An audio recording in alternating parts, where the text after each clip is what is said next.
এতবার দেখিয়েছিলাম নিরামিষ কিচেন, তো এখানে ট্যুর কিন্তু দেওয়া হয়নি। বাই দ্য ওয়ে, এই যে মডিউলার কিচেন করাই হয়নি আমাদের, কোনোটাই সেইভাবে করিনি, কিন্তু এইগুলো তো মডিউলার কিচেনের থিম আমাকে যা বলেছিল। আর এটা আমাদেরকে দেখানোই হয়নি। এখানে এরকম করেছি একটা আনকমন কালার, গ্রিন কালার কেন করলো আমি এখনও জানি না, ভাই সিলেকশন করেছিল।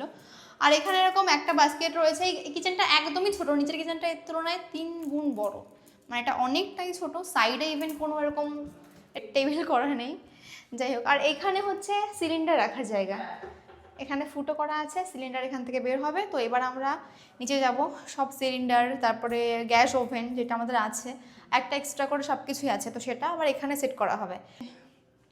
0.5 করে দেখাই। এই যে আমাদের গেস্ট রুম, এই যে আমাদের গেস্ট রুম, আর এই যে হচ্ছে কিচেন। খুব সুন্দর লাগছে আমার তো। 0.5 মনে হচ্ছে একদম ছোটো, কিন্তু একদম ছোটো নয় গাইস। আমাদের ঘরগুলো অনেকই বড় বড়, মানে রুমগুলো, সেই তুলনায় কিচেনটা ছোটো করেই করা হয়েছিল, কারণ জানতাম এটা ইউজ করা হবে না, কিন্তু এখন বেশ সুন্দর লাগছে।